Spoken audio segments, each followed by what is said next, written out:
Hello, আজকে এটা বলেছে তো মেনু প্ল্যানিং নিয়ে আলোচনা করবো। তো শুরু করা যাক।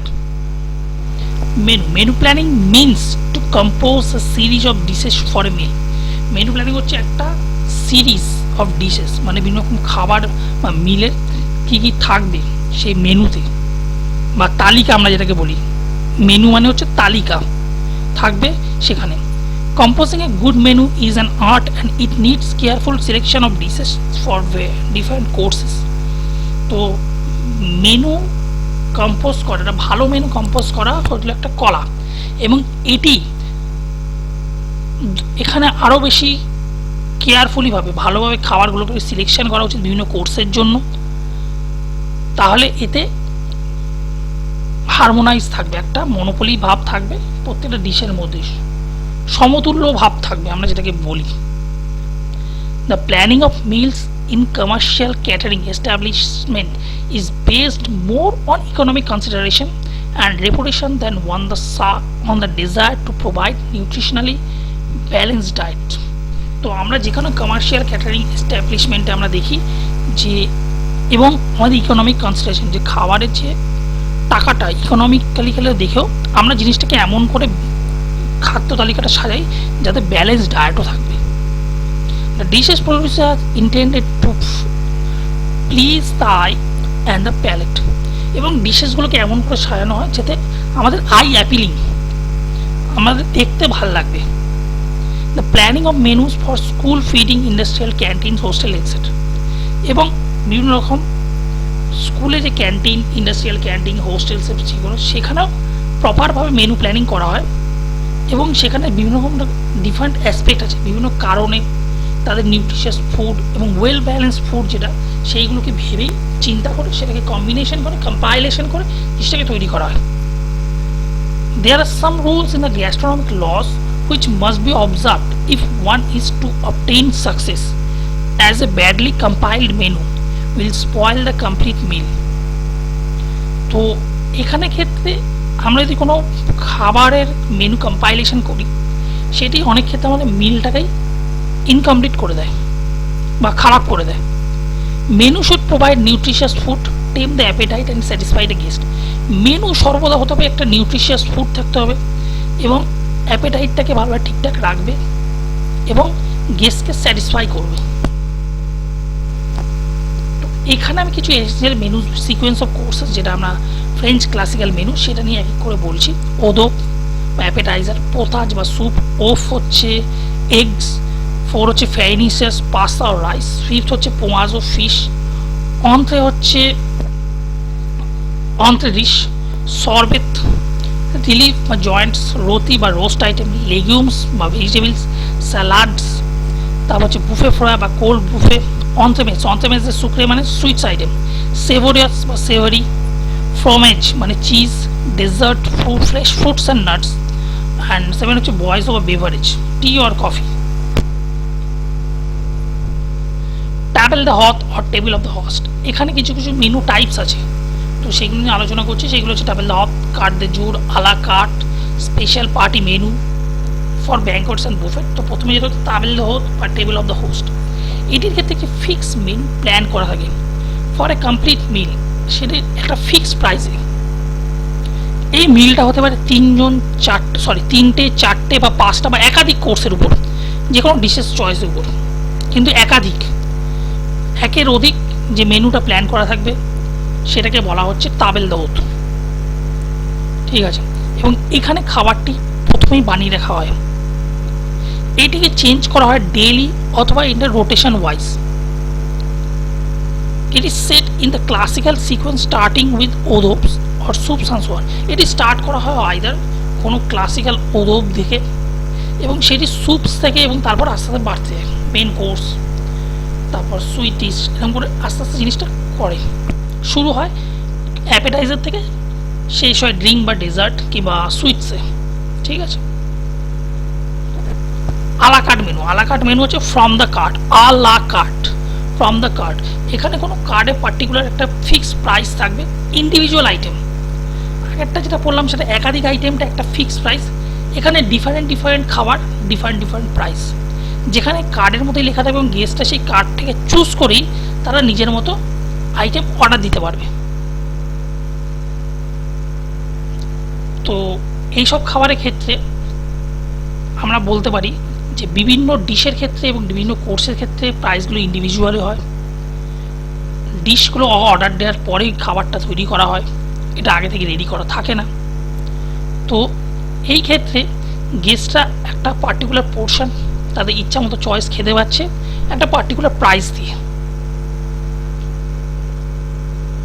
কার্ড দে জুর বা ডেইলি কার্ড, এখানে ক্ষেত্রে কিছু হয়, এখানে একটা ইনসার্শন থাকে, মানে একটা ইনসার্ট বলতে কোনো কিছুর খাবার পুট করা থাকে যেটা আলাকার্ট মেনুতে। এটি হতে পারে হয়তো স্পেশাল ডিশেস বা স্পেশাল ডিশ ফর টুডে বা শেফস চয়েস, এরকম করে থাকে বিভিন্ন এস্টাবলিশমেন্টের উপর, সেটি ভ্যারি করে। সেটা তো পার্টিকুলার কোনো সোমবার একটা পার্টিকুলার আইটেম হলো, মঙ্গলবার একটা পার্টিকুলার আইটেম হলো, মানে নর্মাল আলাকার্ট বা ট্রাভেল দেওয়া যা চলছে তার সাথে এক্সট্রা একটা অ্যাড হলো। তো এটাকে আমরা বলছি কার্ড দে জুর বা ডেইলি কার্ড। ব্যাঙ্কোয়েট আমরা জানি একটা বড় লার্জ ঘর বা একটা আমরা বলতে পারি একটা আউটলেট F&B সার্ভিসের, যেখানে বিভিন্ন লোকের সমাগম হয়, বিভিন্ন রকম পার্টি হতে পারে, ম্যারেজ পার্টি, সেমিনার, কনফারেন্সেস প্রভৃতি হওয়ার জন্য, এবং সেখানে পার্টিকুলার গেস্ট থাকে, গেস্টের সংখ্যা অনেক হবে, ঠিক আছে, বা পার্টিকুলার একটা টাইম থাকে যেখানের মধ্যে ফিক্সড মেনুতে এবং বিভিন্ন রকম খাবার সার্ভ করা হয়। এবং এই ব্যাঙ্কোয়েটকে আমরা মেনলি দুভাগে ভাগ করতে পারি, formal banquet, informal banquet. Buffet আমরা জানি বিভিন্ন দুই বা ততোধিক দুইয়ের অধিক বেশি পরিমাণ খাবার একসাথে সার্ভ করা হচ্ছে বা একসাথে ডিসপ্লে করা হচ্ছে, যেখানে প্রত্যেকে এসে দেখতে পারবে এবং তাদের নিজের চয়েস মতো খাবার খেতে পারবে। এটি তখনই বুফেটা করা যখন অনেক লার্জ নাম্বার অফ গেস্টকে ইনভাইট করা বা লার্জ নাম্বার অফ গেস্ট যখন এই ক্ষেত্রে ইনভলভ থাকে, কারণ সবার ক্ষেত্রে বসিয়ে খাওয়া বা এত গেস্টকে একসাথে খাওয়া বা পার্টিকুলার টাইমের মধ্যে খাওয়ানো সম্ভব হয় না, এই জন্য বুফে প্রসেসটা হয়ে থাকে।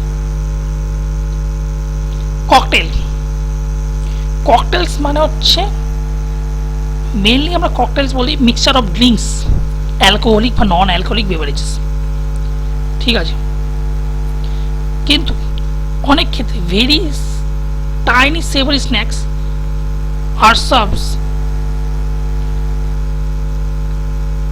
as a stuffed olives, walnut, game, chips, cheese fritters, canapes, kebabs, small mini শিক কাবাবস, এইগুলো খাবারের সাথে এই ধরনের ছোট ছোট জিনিস সার্ভ করা হয়, স্ন্যাক জাতীয় খাবার।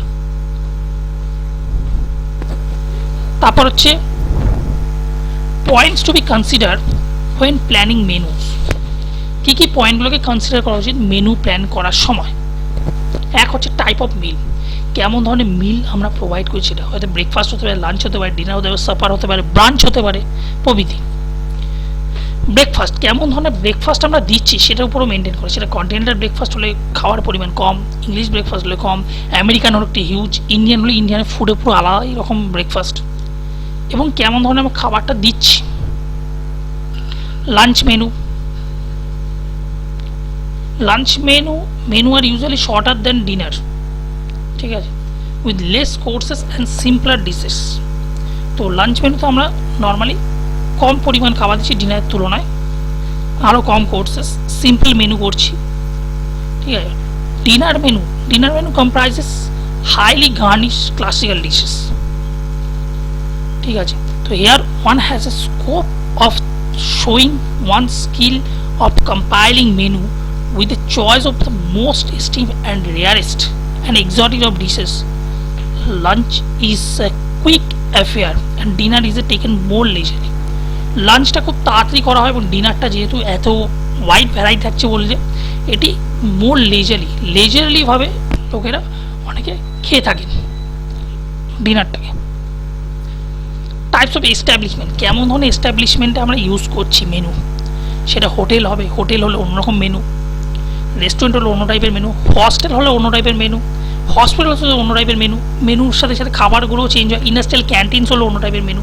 তো এইগুলোর উপর নির্ভর করছে, এইসব এস্টাবলিশমেন্টের উপর নির্ভর করছে মেনুটা কেমন হবে। সুতরাং সব ক্ষেত্রেই মেনু প্ল্যানিংটা অবশ্যই দরকার। টাইপস অফ গেস্ট, কেমন ধরনের গেস্ট আসছে সেটার উপরে নির্ভর করে কিন্তু মেনুটা সিলেকশন করা উচিত। যেমন আমরা বলতে পারি কিছু কিছু ফলোইং ফ্যাক্টরসের উপর আমরা নির্ভর করছি। এজ, বয়স, কোন কোন বয়সীরা এলে বেশি খেতে পারে, কোন কোন বয়সী লোকের এলে তারা কম খাবে। সেক্স, যে ছেলে মেয়ে কেমন ধরনের লোকের আসছে যারা খাচ্ছে। যেমন একটা উদাহরণ বলতে পারি যে ইয়াং বয়েজ যদি খায় তো তারা চায় হচ্ছে সাবস্টেন্সিয়াল মিলস, কিন্তু ইয়াং গার্লসরা তারা খেতে পছন্দ করে ডেন্টি এবং স্মল পোর্শন ডিশেস, কম পরিমাণে খাবার খেতে পছন্দ করে। তারপর আমরা বলি অকুপেশন, কারা কোন লেভেলে কাজ করছে, সেই কাজের দক্ষতার উপর নির্ভর করছে তার মেনুটা কি হবে। Season of the year and seasonal ability of ingredients, কোন সিজনে আমরা মেনু প্ল্যানিং করছি সেটাও দেখতে হবে, এবং সেই সিজনে কী কী মেনু অ্যাভেলেবেল আছে বা কী কী ইনগ্রেডিয়েন্টস অ্যাভেলেবেল আছে সেটার উপর মেনুটা কিন্তু সিলেক্ট করতে হবে। তো সিজনে এটার ক্ষেত্রে কিন্তু আমাদের খুব বড় মানে ফ্যাক্টর। যেমন আমরা কোল্ড ওয়েদারের ক্ষেত্রে আমরা হেভি আর রিচার ফ্রুটস নিই এবং হাই ইন ক্যালোরিফিক ভ্যালু আমরা খাবারে অ্যাড করি। তো although in these days of cold storage foods are available all around the year, so food season should be included in menus as they are fresh, plentiful and the color and flavor are good. They are available at a reasonable price. তো কিছু কিছু ক্ষেত্রে আছে যে আমরা বিভিন্ন cold storage যেহেতু সারা বছর এখন ইউজ করছে বলে তো যে কোনো খাবারই আমরা সারা বছর পেতে পারি, বাট সেটার মেনু বা দাম, মেনু ঠিক করার আগে দাম সেটির কিন্তু এদিক ওদিক হয়। যেই সিজনে আমরা খাবারটাকে পাচ্ছি না সেই সিজনে যদি খাবারটা যদি পাই আমরা, মানে যেই সিজনে জিনিসটা ফলন হচ্ছে না সেই সিজনে যদি সে খাবারটা হয় দামটা কিন্তু অনেক বেশি হয়, উচ্চ হয়। এবং তার ফ্রেশনেসের উপর প্রশ্ন আসে যে কতটা সেটা সতেজ থাকবে কি থাকবে না, কারণ এতদিন কোল্ড স্টোরেজে ছিল, অফ সিজনে থাকা সেই জিনিস যদি বেরিয়ে আসে কতটা কি ছিল। তো এই ক্ষেত্রে একটা বড় ফ্যাক্টর করে। এবং আমরা যে মেনুটা করছি সেটা কত প্রাইসের মধ্যে, টাকার উপরই ভ্যালু করে আমরা মেনুটা সিলেক্ট করছি বা বানাচ্ছি। Occasion, special dishes for certain days or time of the year should be considered. Special dishes করা হয় ফর সার্টেন ডেজ অথবা সময়ের জন্য, সেটা কোন বছরে কোন সময় করছে সেটাও কিন্তু দেখা হয়। For example roast turkey at Christmas, special eggs for Easters, halwa for Baishakhi.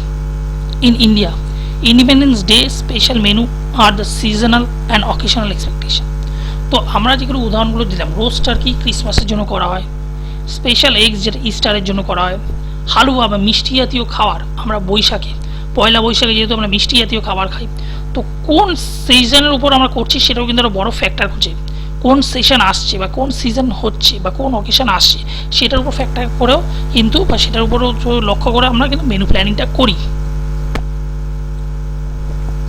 Capabilities of the kitchen staff, এটা একটা বড় প্রশ্ন যে যারা রান্না করবে বা যাদেরকে হায়ার করা যায় যে কোনো অর্গানাইজেশনের ক্ষেত্রে, সে আদৌ কতটা রান্না করতে পারবে, সে কতটা টাইম দিতে পারবে, সেটা আদৌ সেই খাবার সম্বন্ধে নলেজ আছে কি না, এইগুলো একটা বড় ফ্যাক্টর মেনু প্ল্যানিংয়ের ক্ষেত্রে।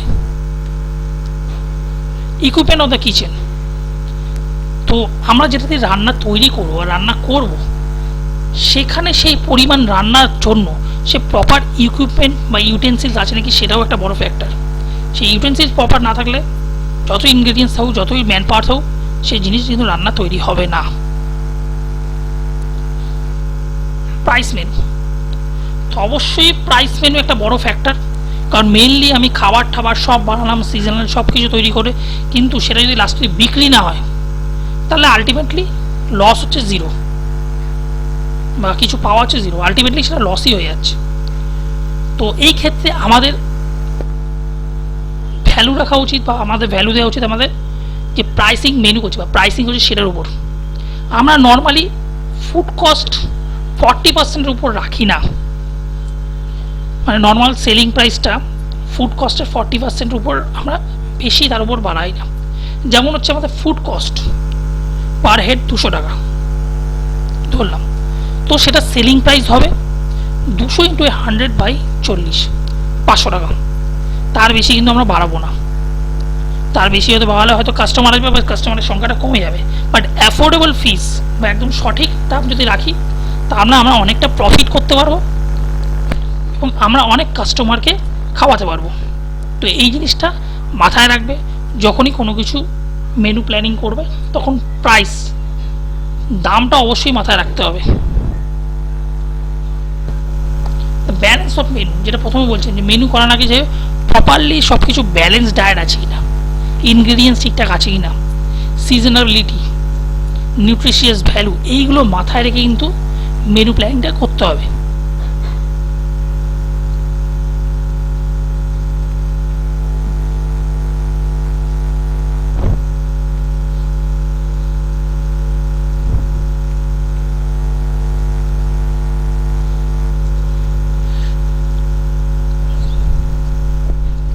তো আমরা এটা বলবো সেটা হচ্ছে ওয়ার্ডিং অফ মেনু, মানে যখন কম্পাইলিং মেনু করব তখন এই পয়েন্টসগুলো আমাদের মাথায় রাখতে হবে। এমন কিছু ল্যাঙ্গুয়েজ ইউজ করতে হবে যেটা ইজিলি আমরা বুঝতে পারবো। যেমন একটা উদাহরণ দিচ্ছি, আমাদের এখানে আছে একটা টার্ম আছে ইংলিশে, মানে ফ্রেঞ্চ টার্ম আছে, ফুলের সাথে ম্যারাঙ্গো।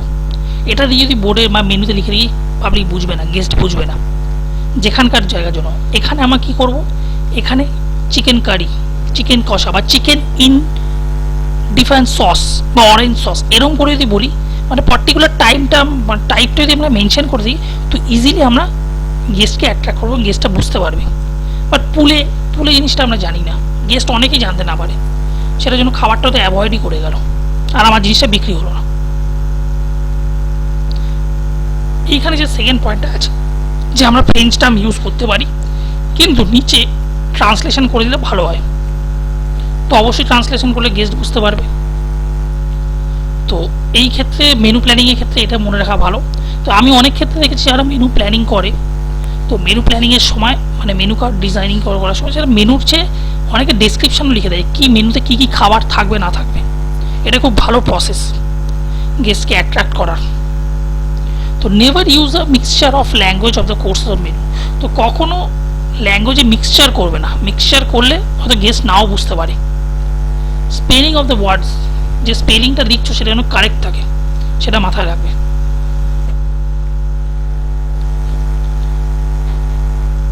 Merchandising menus, menu are planned and designed. Menu শুধু প্ল্যান করা থাকে, ডিজাইন করা থাকে। Menu should reflect the policy and thinking of the management and should ensure profits.